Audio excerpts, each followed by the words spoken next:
your host and fantasy CEO, Tycoon. And this week, it is week 5. Stay alive. Let's go, baby. Let's go. Uh, Very much looking forward to this week. We're even after last night, want to make sure that we do not take football for granted. We're already in week 5 of 18. We are nearly a third of the way through the season as it is. In the middle of August, we would have begged for the game we got last night. So keep that in mind. Just appreciate football and be pumped about week 5. Now, it is week 5, so we're in a variety of positions. Some of you are 0-4, and you're done, and you're probably not watching at this point because you are dejected. But I always like to share my favorite fantasy achievement that I ever was able to pull off was winning a championship with an 0-6 team. Granted, it took a very lucky trade in the middle of the season, but hey, those things can happen. So you're still not dead. There's the 1-3s still fighting. Maybe you're, third in points for, but you've just had unlucky matchups. Things can still go your way. Things still will go your way. Then the 2-2s, the 3-1s, the 4-0s. You're probably through a range of different thoughts, but you're not sweating too hard just yet. So, no guest tonight, of course. You can see it's just me. And what we're going to do is just do a little week 5 preview here. We're going to do a little rest of season outlook kind of in conjunction with that. And then a look at week 5 props, baby. So let's get down to business. First up, we got another game in London, eh? Sorry, Bill, if you're watching. You're going to... not so much to you, Wardy, but I apologize to you, Bill. New York Giants, Green Bay Packers. You're welcome, England. This is going to be a running back game. This is going to be a slow-paced game. We're going to see a lot of Saquon. We're going to see a lot of A.J. Dillon, and we're going to see a lot of Aaron Jones. So get ready for the run game, man. This is going to be some old-school football. This is going to be a grind-it-out type of game, I think. New York doesn't really have any receivers. Green Bay is pretty good against the pass. They can be run on a bit. Green Bay absolutely actually can be run on a bit. We'll discuss that here in a little bit. All the Giants really have a Saquon, so that'll be the game plan. And on the other side, kind of the same thing. Don't really have much in the way of receivers. I mean, it's Rodgers and it's still Lazard, and he's still working in the rookies. And they'll throw, but expect to see a heavy dose of Dillon and a heavy dose of Jones. We've got Anthony in the boardroom. And welcome, baby. Yes. Hey, you always got to go back and watch the intro. That's the best part. That's the fun part. That's how we get the juices flowing.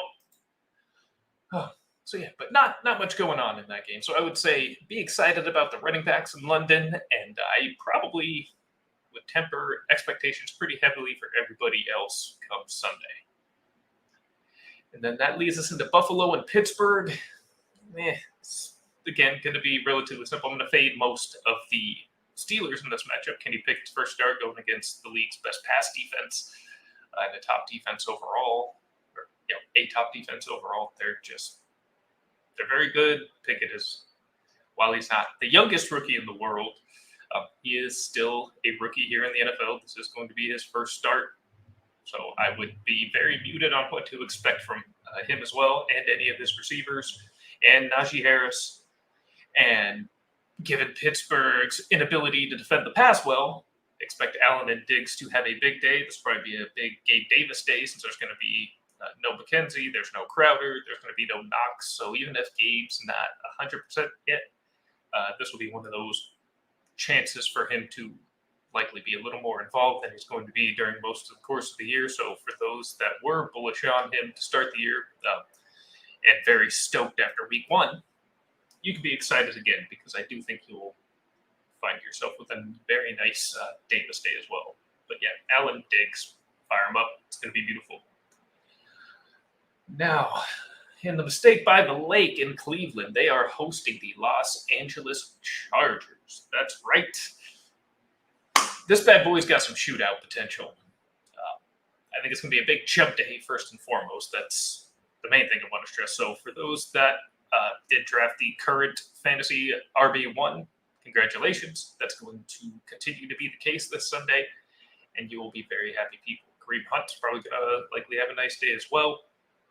And Cleveland is, they're respectable, I'd say. they're not a bad defense by any stretch, but they could be had. I mean, for instance, 21st in pass yards allowed, so not too bad. Yeah, so 10th, 11th best there. So this, slightly above average. Slightly above average is not going to be a big problem for Justin Herbert, even as he continues to recover from his rib injury. Keenan Allen is still out, which is unfortunate, but this should be another nice day for Herbert, another nice day for Eckler. I would fire up all the usual suspects, Williams, etc. So get him going, get him in your lineups. This is going to be a nice high-scoring game. And we've got our boy FF Season in the house. Let's go. He's a good friend of the show, good friend of Tycoon. So very happy to have you here. Glad you finally been able to join here live. I know it's not always been the most convenient for your schedule at times, so, and also with our schedule movement. So glad to have you here. Thriller up in Minnesota. The Vikes take on the Chicago Bears. Anything with the Bears just kind of depresses me right off the bat. I don't get excited about it. So I would say, again, with this poor team, expect Dalvin Cook to have a nice day here. Chicago is just getting gashed on the ground, absolutely gashed. I mean, where are they currently? Might have improved over the last couple of weeks, but they're third in the league, giving up already over 500 yards to running backs, almost 5 yards a carry. This is going to be no problem for Cook. And I would say for those Jefferson owners, you better hope he just strikes early before the game starts to get out of hand. And Khalil Herbert, I think, is in line for another nice day as well. The Vikings here, they're only 12th best against pass, so they're a little below, against the run, they're a little below average. They're allowing 4.5 yards a carry. Herbert, I think, will pop off a big one or two.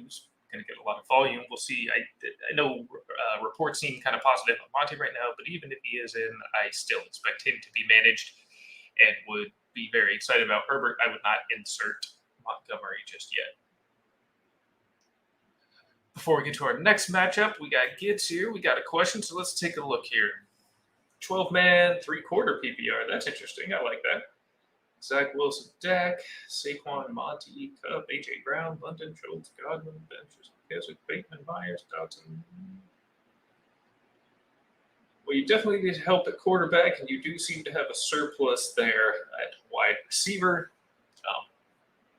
I think Godwin, we're going to talk about that here shortly, is going to be looking at another nice game, but I think he's still going to be a bit of a roller coaster throughout the year, and going to be tough to know what to expect really week to week because he is still. Obviously, he's playing, but the ACL was just last year. The following year is often tough on receivers in terms of production, so still a little wary about Godwin. So I would try to capitalize on him after what I anticipate will be a very strong week for him this Sunday. Maybe see if you can get something out of London. As talented he is, and as much as I love the player, that's also going to continue to be a roller coaster ride, I think, just given the quarterback situation in Atlanta with Mariota, or even if Ritter gets put in. So I would try to package those guys in some way to get a better quarterback over Wilson or Dak. That would be my main target. But I'd be happy largely with your running backs and with your receivers otherwise. Because I think Monty ultimately is going to be fine. McKissick's a good guy to have there for depth, but Saquon's going to be the guy to carry that group, and I will never encourage overpaying in a trade to get a running back. I don't hate that, though, if you are trading for the running back one. That's not too bad of an overpay, and I think still might leave you some ammo to try to make a run at a quarterback. So I would try to see if you can get another spare piece with Joe, somebody he doesn't care about, just to keep things balanced there and give you somebody that's at least already a rostered player instead of having to pick up a waiver guy. He's going to have to drop somebody anyway, so shouldn't be too much of a big deal for your trade partner. Best streaming TV. Well, I'm rocking Hunter Henry this week. Jonnu Smith is out. Bailey Zappi will be making his rookie debut, or at least first career start. Sorry, not rookie debut. connection. And they're playing Detroit. So that was going to be the next game we're going to get to. So we're just going to do that right now. So Detroit offense, I think, is finally going to slow down just because Belichick is. I don't think he's going to give up 40 to Jared Goff. I just don't. And I don't care what they've done thus far. I just refuse to believe that will happen. So I expect the offense to just slow down a little bit. I think Williams will get slowed down. I think the run game will be cooled off just a bit. Still going to be no Amon-Ra St. Brown, unfortunately. So I think Bill is going to be able to control this game a little bit. I don't know that the Pats will win. I don't think they will. I still believe Detroit can walk out of there with a W, but I do not think that it's going to be some high-scoring affair by any stretch of the imagination. And on the flip side, Detroit is just a horrific, horrific defense, both against the run and the pass. And when it comes to the pass, the young rookie is going to lean on his tight end, and that's Hunter Henry. So that's the guy I'd be looking for this week. I imagine even if he was drafted in leagues, he was probably dropped over the first stretch of the season because, well, he has been ass. So he should be available. Actually, let's just take a quick look, see if he is available enough for that to be a valid suggestion. But Henry is the guy, really. Henry. He's only 36% rostered in sleeper redraft leagues, so definitely less in ESPN and Yahoo leagues. Hunter Henry's the guy. And also in that Detroit New England game, ride those running backs as well. They are going to be running quite a lot. Harris and Stevenson are in line for big games. Detroit can't stop a cold, so just roll them out there. They're not going to let Zappy go out there and throw it, 30 plus times. Even though he did look pretty good when he came in last week for Hoyer, I gotta admit, the interception was bad, really bad. But otherwise, better than I would have expected from the third string quarterback coming in cold. New Orleans, Seattle. Well, as I was preparing the show sheet last night, I was mentioning New Orleans as a mystery with health. Well, not as much of a mystery anymore. It appears, not appears, we know that Winston will be missing this week again. It looks like Mike Thomas will be as well. So we're looking at Andy Dalton, Chris Olave. But it looks like Kamara is back, so that's exciting. That's good news. Great news. With that, I think the offense is still going to be in a fine spot. I actually would expect a very big Kamara day against the Seattle defense, and Olave will continue to do his thing. And as far as the Seahawks goes, much like the Lions, I expect Geno to cool down just a little bit. We'll discuss that in a little bit more detail here soon, but New Orleans is a strong defense against quarterbacks, and I think that will limit what Geno is able to do this week. Expecting the Saints will be. Now this is kind of a fun one. I'm so bummed. Again, that Tua's. Obviously, with all the other context we know about him, but very bummed that Tua is going to be unable to play, so we don't get Wilson and Tua versus each other in this matchup, because that's just a fun argument I like to see fans of these two teams have on the internet. Hilarious to me, actually. So sad we don't get that ammo for the one of those two sides. But in this game, the guy I'm excited about, Garrett Wilson. Miami has a good defense, but they're vulnerable in the slot. That's what Garrett Wilson does best. And I expect that Wilson-to-Wilson connection to continue to grow, and this is a prime game for it, considering that's the spot where he's going to be able to attack and have success. On the flip side, the Jets defense also still stinks, so you can fire up all of your Miami players despite the lack of Tua Tagovailoa. So get Hill in there, get Waddle in there. Maybe you play Mostert. I wouldn't bet. Yeah, Mostert over Edmonds at this point, obviously. So as long as Mostert can stay healthy. So I would fire up all those guys with no hesitation. And in a pinch and in super flex, no problem firing up Teddy Two Gloves. Put them in there. It'll be a fine enough game. The matchup is strong. Now, speaking of Chris Godwin, we have Tampa Bay and Atlanta. And with that, I'm expecting a very big Tom Brady and Chris Godwin day. Why do I expect that from Tom Brady? Because he's 10-0 against the Falcons in his career. He dominates them. And as far as Chris Godwin goes, the guy averages 85 yards a game against him in 1, 2, 3, 7, 8, 9 career games against the Falcons. And he has scored 9 touchdowns in those games. So he's essentially a lock for 85 and a ton. I mean, this is a tremendous spot for him as well. I don't know how else to say it. It's a team he owns, team Brady owns, a team that sucks defensively, especially against the pass. It's one to say just don't overthink it. Really no hesitation about Fournette either, despite his -3 rushing yards last week. Don't worry about it. Don't worry about it. They're going to be playing from ahead from a lot of this game. So he may not get the early season 80% plus workload, but they'll be running the rock quite a bit. Rachaad White will probably get integrated a bit more. So in deeper leagues, lots of flexes or just in a pinch, if you have an injured running back and Rachaad White was one of the guys you picked to fill out depth on your roster, this might be a week to deploy him. I was also excited for the Falcons in this one because it was finally going to be a chance for it to be a Pitts day. Finally. And no, Kyle Pitts is out. For those that are Pitts owners and very frustrated are probably thinking, great, no problem. I can fire up a streamer. In worst case, it's the same damn thing. I'm one of those people. No, I really did think this was going to be finally a good opportunity. I mean, the Patterson's out, so we didn't get right Algier against the Tampa Bay run defense all game long. No, we're going to try to beat their outside coverage with London over and over. No. The way to beat them is in the middle of the field against those linebackers who are good linebackers, but coverage is the weakness for White and David. So that is I'm so bummed. So bummed. Washington and Tennessee. This is not one of my favorite matchups of the week here, I gotta admit. Don't like either of these teams. They are gross, but I will say the roller coaster ride that is Carson Wentz will be back on the uphill for this one. Tennessee is just not good at any facet of defensive football. Carson Wentz is chucking it 40 times a game. He'll put up numbers. I mean, it may not be pretty, it may not be good, but for fantasy purposes, the volume will be there, the numbers will be there. He will probably put in a top 12 performance this week and keep his spot in the top 10 there overall for the season.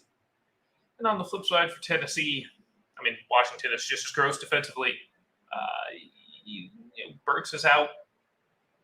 I'm still hesitant to recommend any area of the Tennessee passing game. Definitely don't start Tannehill. Maybe Robert Woods in the deeper league if you need a flex. But otherwise, still a guy. The only guy I'm really looking for on the Titans there is the King. He will show his power. Washington struggles against the run as well. And the King is on a roll. Derrick Henry will get it done, especially with the heavy volume that he is also likely to continue to see. So fire him up with confidence. Forget all the other Titans. And be excited about Carson Wentz. But I did say it because it's true. I've had to defend this guy for fantasy purposes more times than I care for. But it's facts. He gets the job done much of the time. And this will be one of those times. Don't be afraid. That's how you lose. Now, from my fantasy perspective, oh baby, the game I'm most excited for this week is Jacksonville-Houston. Why, you ask? Well, I will tell you why. The reason why is because of my boy Travis Etienne. No secret to those of you that have paid attention to me for any length of time whatsoever. I'm very excited about Travis Etienne. Now, you might be thinking, he hasn't done much for my team this year. I drafted him in the 4th or 5th round. This is ass. What the hell is going on? Why did you tell me to do that? This sucks. James Robinson is getting all the points. He's getting more carries. He has the touchdowns. Oh. And that's true. That is true. That said, a deeper look at the numbers shows that Robinson's numbers are essentially based on 2 big runs, which you obviously can't take away. But even if you include those, Travis Etienne is only 0.15 yards per carry behind him, much higher yards per catch, and much higher yards per touch overall. He's just been a more efficient player. He just hasn't gotten the same level of volume, which has been trending in Etienne's direction over the last 3 weeks. And the signs continue to be there. I understand it can be frustrating. I am imploring you to stay patient. And you won't even have to stay patient that much longer because this is the week! Oh, yes, it's here. It's finally here. All right, why? Why? Because Houston, I want to make sure I keep this entirely accurate, because Houston gives up the most rushing yards in the league.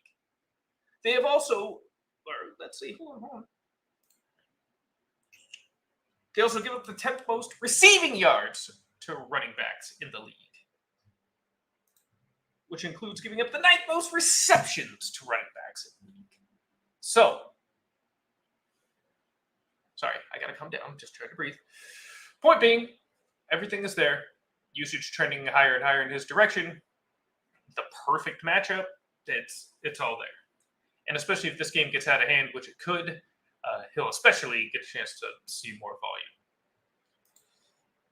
Anthony says, I thought it was ETN week last week. Yeah, so did I. Agnew with 2 receiving TDs. Yeah, and that hurt Kirk owners as well. Agnew just kind of screwed the whole thing. That was just a garbage fantasy game overall for any Jaguar player that sucked, except for Agnew. Good for him. Nobody played him, though. So, for some random person who threw him as some Hail Mary in a DFS lineup, congratulations. The rest of your lineup probably sucked, though, so you still didn't cash. Would I trade away Hollywood and Hendo for ETN and Devontae Smith? I mean, in a sense, I would like to say I would, but with current values, I would not make that trade.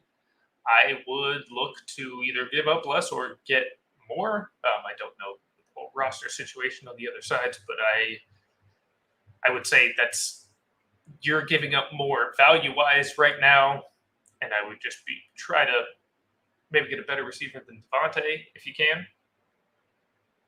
But I am in favor of moving Hollywood and Hendo for ETN and another wide receiver, yes. If you can get one who's probably a little higher than Smith. I wouldn't take quite that level of what I think is a downgrade. Even when Hop comes back, and I do expect a dip in Hollywood's production, Devontae Smith, I still think is a bit lower. That's going to be, again, another roller coaster ride. As I said, I do love how Smith is playing. It's looking great. So yeah, back to Jacksonville and Houston. Apart from what is going to be the glorious breakout of one Travis Etienne, Trevor Lawrence is going to have a great game. James Robinson is probably going to have another nice game. Christian Kirk is going to have a great game. Evan Ingram will probably have a good game. I would fire them all up. And you know what? Houston's not a total wasteland. You can definitely start Pierce again. And I'd fire up Mr. Cooks as well. Brandon Cooks is, of course, going to continue to be a startable wide receiver. Jacksonville matchup is not that imposing. So get him in there. This will be a fun one. Not necessarily great. Actually, I think Jacksonville's a decent team. Houston stinks, but I think it'll be a fun watch. What will probably not be a fun watch to anyone but San Francisco 49ers fans is the 49ers and Panthers matchup. Now, this is just, honestly, it's going to be a San Francisco demolition. This is not going to be a competitive game by any stretch of the imagination. Fire up Debo, fire up Jeff Wilson. You're taking a risk with Hayek or Kittle. I mean, if you have Kittle, you probably got to play him anyway, so throw him in there. Hayek, depends on what your options are. Possible to say, but the 49ers are going to steamroll the Panthers, and I would not play any Panthers, but Christian McCaffrey, he'll get his volume, and that'll be fine. But yeah, this won't be close. Rule's on the hot seat. He might be fired after this game. It's going to be bad. All right, Los Angeles and Dallas. Right here, local, Southern California. My coworker will be attending this game. Big Dallas fan. Good for him. Way to go. Hope y'all take care of business. I know I feel kind of gross, hoping that his Cowboys win, but hey, the Rams losing is better for the 49ers than the Rams winning, even if it means Dallas losing. So, come on, boys. But as far as this game goes for fantasy purposes, surprisingly, I mean, you're still going to play Cooper Kupp. You're probably going to play Higbee just because tight end is tight end. And Dallas's pass defense has been strong. Their whole defense has been strong. So, I really don't want to play anybody in this game, honestly, except for Cooper Cup. I mean, yeah, you're still going to play CD Lamb too, but it doesn't excite me. I would just really temper expectations. These are two strong defenses, a very much struggling offense in Los Angeles, an offense that is performing all right, better than expected under Cooper Rush in Dallas, but one that is going to be facing a tougher test than I think they have thus far this season, with the exception of Tampa Bay. This will certainly be the toughest test Cooper Rush has had, and I think it will be a struggle on the road against the Rams and Aaron Donald and Jalen Ramsey. And yeah, that's going to be tough. On the flip side, though, Dallas is playing great defensively. I really don't see. You saw what the 49ers did to the Rams on Monday night. That offensive line is full of turnstiles. It's going to be a field day for Michael Parsons, DeMarcus Lawrence.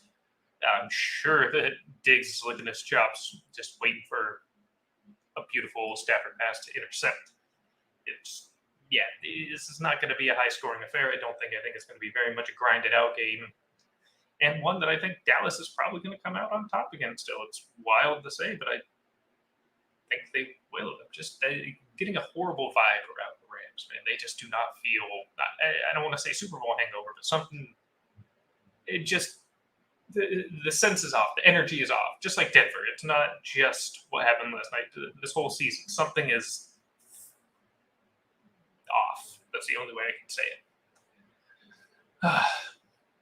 Now we'll move on to the desert. We'll just go a little over to our east, and that is the Arizona Cardinals. Battle of the Birds against the Philadelphia Eagles. Fly, Eagles, fly! And boy, are the Eagles going to fly. Why? Because another team that stinks, Arizona stinks, Cliff Kingsbury stinks, Kyler Murray stinks. The Eagles will win this one going away. Ertz is the play for Arizona. He's the only guy I can recommend in real good conscience against this very strong Philadelphia defense. And I would say fire up all of your Eagles. Now, maybe some James Conner. They are middle of the pack. Philadelphia is against the against the run, but they are strong against wide receivers. They are strong against quarterbacks. I mean, quarterbacks have the 30th. So least quarterback points against San Francisco, Buffalo, Philly. So if you have Kyler, again, you probably got to play him, but I would be upset about it. Let's put it that way. I would not be very happy to be throwing him out there this week. This is just going to be not a ladder, but Philly's going to handle business. Then we move on to prime time. We have who will be the 2022 NFL MVP in Lamar Jackson, and we have, a guy who was just in the Super Bowl in Joe Burrow. So I think this is a week for Lamar to get back on track. Cincinnati actually has been decent in terms of fantasy points against, as far as it goes against quarterbacks, but they're allowing a lot of pass yards, over 300 a game, and Lamar is Lamar. What can I say? I don't expect them to have back-to-back bad weeks here, especially here at home. They've lost 5 in a row at home. Baltimore has, I believe. I think this is a spot for them to finally get right. With that said, that pass defense is that pass defense is so bad on Baltimore's side. I'm pretty sure. Giving up the most receiving yards to wide receivers by a wide margin, by 130 yards over 4 games. So by 30 yards a game is pathetic, absolutely pathetic. And what's odd is they don't have the same injuries as last year. Humphrey is there, Peters is there. Like this is. I mean, mostly they have been anyway. So this is just not what I expected. Seeing Baltimore shitty defensively is not jive with most of my life. So Burrow, Higgins, Chase, you're smiling. You can't wait for Sunday night. Just hope you don't have some horrible letdown as far as going in, maybe just needing 10 points from one of those receivers into Sunday night. Then everything goes to the other guy. I think both guys have a great shot to be eaten heavily. This is going to be one of those matchups that a lot of those analysts on Twitter like to point out and say, "Oh, I said you couldn't support two wide receiver ones." Well, nobody says that.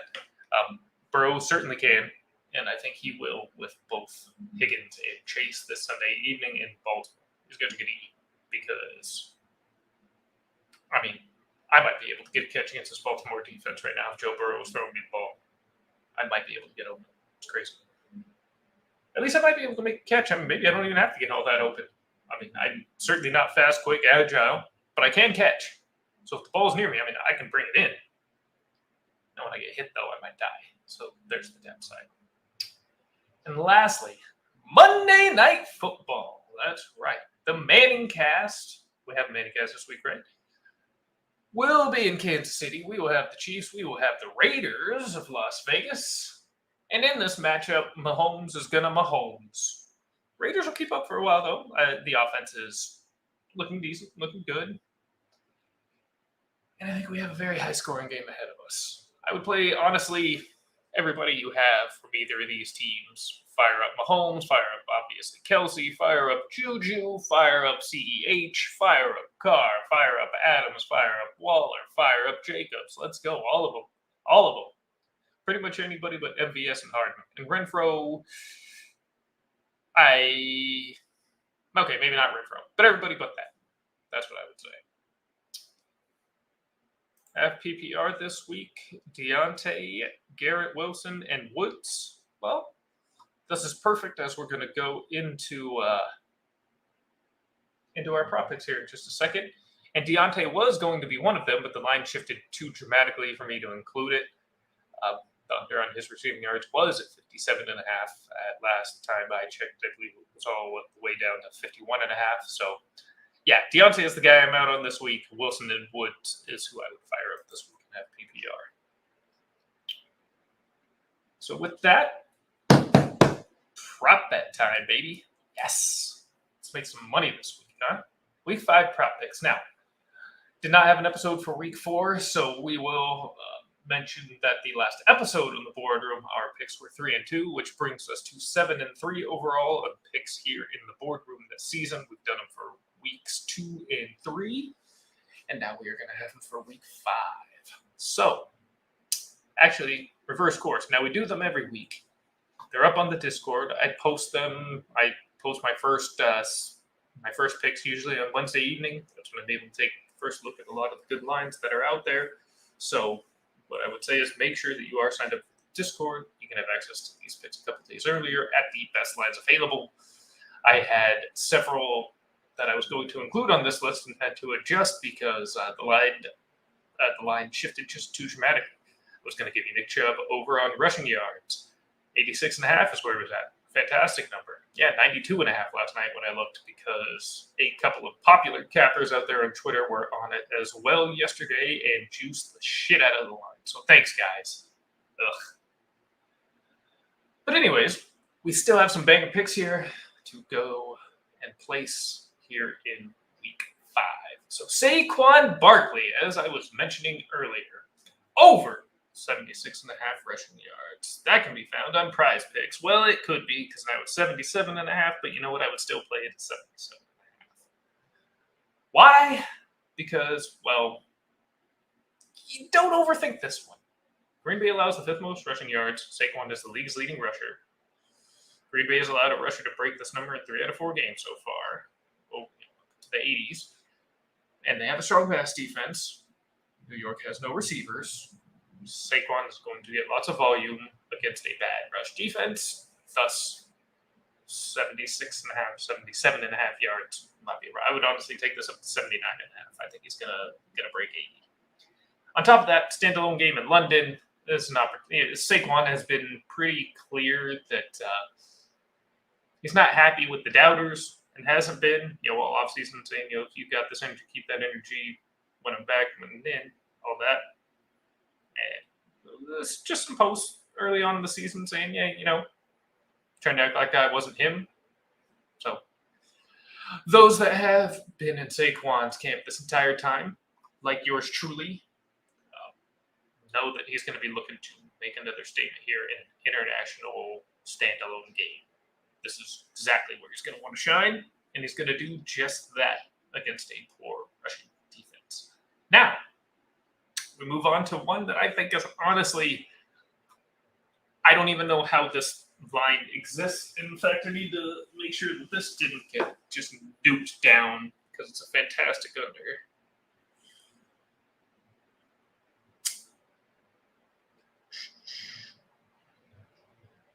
See, I hate that there's not enough time between work and the show on these evenings to do these props that way. I gotta do them the night before. And as is the nature of betting, there simply is movement. What can I say?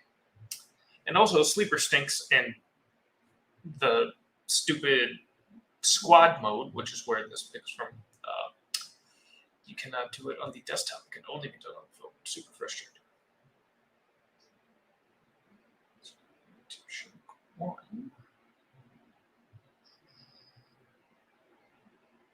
All right, it has been brought down, and I would still take it here, and that is Kenny Pickett. 225 passing plus rushing yards also under the 203.5 passing yards that are listed there. Both of them, happily. But I'm taking the combo just, I think, for the safety, because I don't think he's going to be able to do very much on the ground against Buffalo here either. So you could have gotten it at 229.5 if you were part of the Discord. And if you were, and if you took advantage of it, congratulations, keep it up. Join the Discord. Link in my profile, Twitter profile.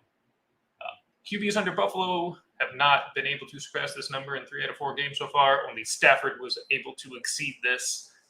Did it with his passing yards because of Cup. And Buffalo allows the least passing yards in the NFL. This is the first career start for Kenny Pickett. He's facing one of the league's elite defenses, including the top pass defense, in a hostile environment on the road. They're in Buffalo. This is a recipe for disaster. He threw for 120 yards and 3 picks in the second half there against the Jets.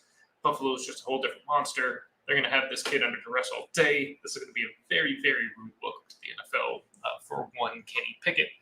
So give me that under 225.5 passing plus rushing yards for Kenny Pickett. On a similar note, and I need to make sure that this one didn't get nuked down too.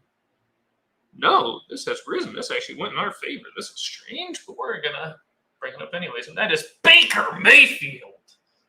Under 206.5 passing plus rushing yards.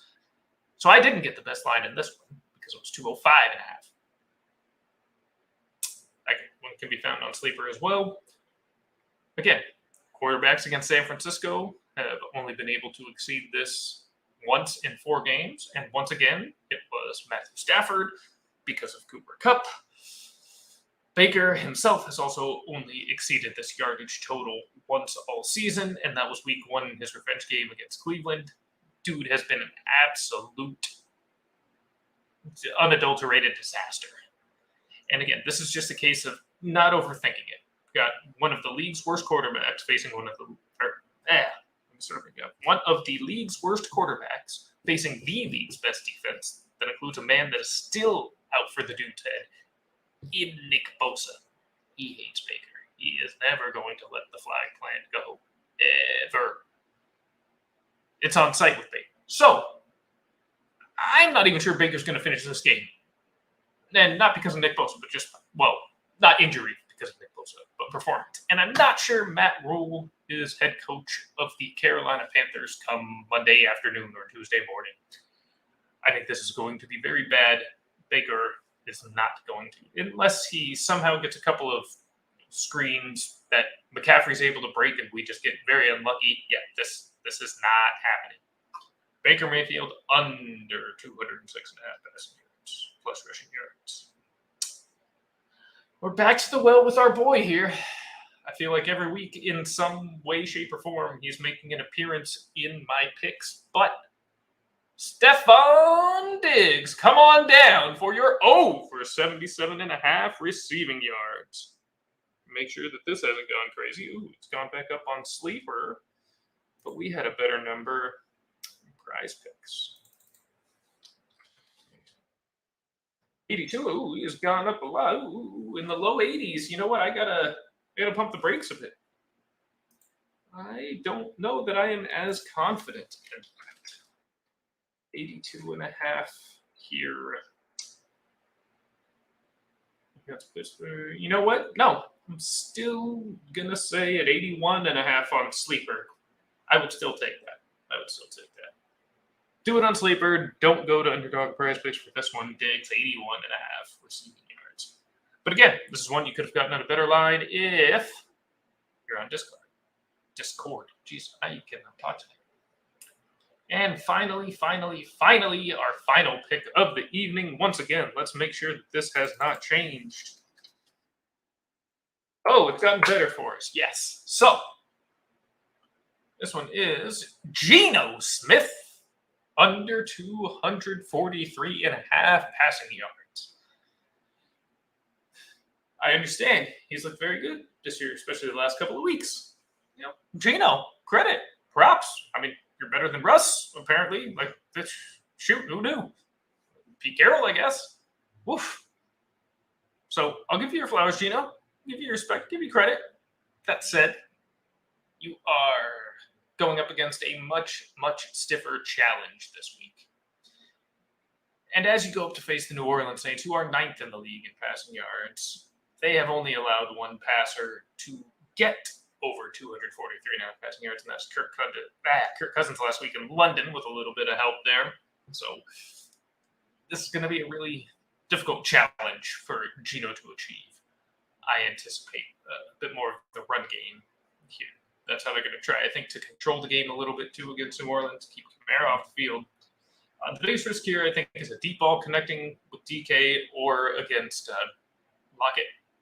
with Lockett. But New Orleans is a little softer in the run game too, so that's why I think Seattle might try to control it a little bit in that regard. And I think regression is a little due for Geno. I mean, statistically, the first two games were kind of measly, followed by two really strong ones. I think we're just going to see a little regression back to the mean, considering my anticipated game flow and the matchup against New Orleans. That's tough pass defense. I think he's going to have a hard time pushing that 250 mark like this number indicates. Although I am surprised to see it having risen a couple yards, but I guess it's just recency bias in terms of Geno, excitement about Geno. I mean, people want to be excited for him. Good for them. In this case, I say, zig when they zag. Before we get to our close, we got one more question from our boy FF Seasoned, and that is stream Rams, Chargers, Titans defense. Rams, Chargers, Titans. Double check. Probably not the Rams. No, I probably would.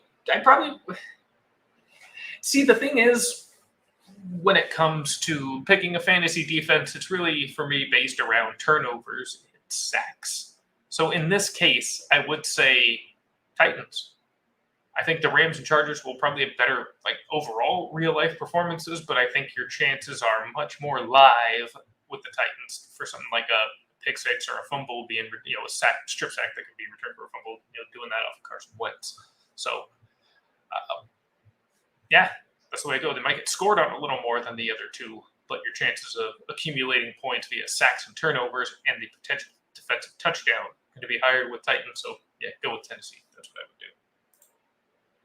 I trade Pierce and Mike Williams for A.J. Brown. Are we talking full PPR? And what does your team situation look like otherwise at running back and wide receiver?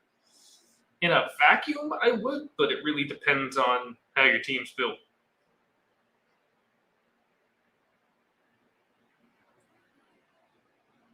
Because with the way most teams are built, the answer is probably not. But again, depends on what you have. So I would say, vacuum value-wise is why I say yes. But in terms of just practicality, full PPR, you have JJ and Chase also. No, then I wouldn't even bother. I mean, if you already have them two and Williams, and I think Pierce is strong. I mean, he's going to be playable most weeks, so I would not trade away a startable running back for the upgrade from Mike Williams to A.J. Brown, given you already have two other elite receivers.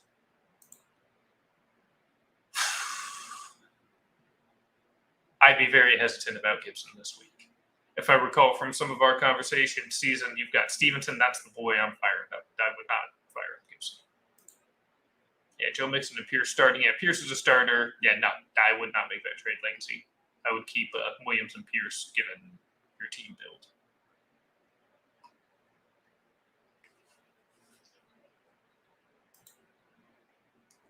All right.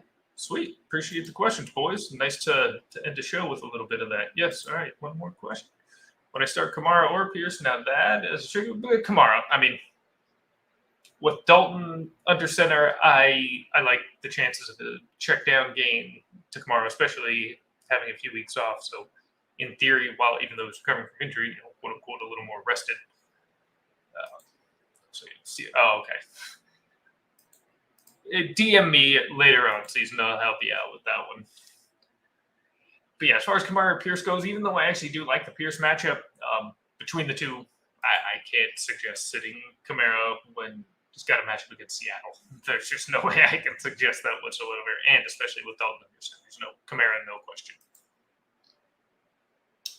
And don't ever worry about last question. You don't got to preface it with that. That's what I'm here for. That's why I do the show. I'm here to help you guys. I mean, otherwise, I'm just speaking into the void, and this is all a complete waste of time. So there's no reason to do this without you guys and without your questions. So I appreciate it. Also, always feel free to DM me at any time, Sleeper, Twitter, whatever. I'm not always the number one fastest, but I will virtually always get back to you no matter what your question, when you ask it, what you're asking. So don't be afraid to reach out to me. I know the mustache is intimidating, but I'm a nice guy. So yeah, so we're going to do one last recap of these picks before we get out of here. And that is Saquon Barkley over 77.5 rushing yards available in Prize Picks. Kenny Pickett under 225.5 passing plus rushing yards on Sleeper. Baker Mayfield under 206.5 passing plus rushing yards on Sleeper. Stephon Diggs over 81.5 receiving yards on Sleeper. And Geno Smith under 243.5 passing yards on Underdog, and I think also Sleeper. So there are more picks available on Discord, not only from me, but we have picks from our other analysts, our good analysts. So please make sure you are in the Discord server for the most current, most up-to-date, and real-time picks so these lines don't change. Then it doesn't matter when I'm sitting here having to just double-check because there's no time to do so before the show since I prepared the show sheet. Get the lines when they're the best. Although, we're getting better line on Geno, so that's a plus. In any case, keep an eye out for that. Keep an eye out for Top Prop. Unfortunately, it was ruined last night by the Hines injury. Or no, wait. Was it Hines that I had there? It was Hines, yeah, over in his receiving yards. That sucked. What are you going to do, though? I mean, he was definitely going to go ham in the receiving game last night, so that sucks. So keep an eye out, Top Prop every Thursday with our Thursday night picks, other Top Props at other various times. And Taco Tuesday's still been so focused on these other sports and Thursday picks before, any other real props are really out to pair with and stuff. So maybe we'll get back into Taco Tuesday, but and some of these tacos have been flops lately too. Very frustrating. So those will be limited. But keep an eye out for Top Prop. Keep an eye out for the Thursday night picks. Keep an eye out for further Week 5 picks on Discord. And with that, let's win together. And this meeting of the Fantasy Boardroom is adjourned.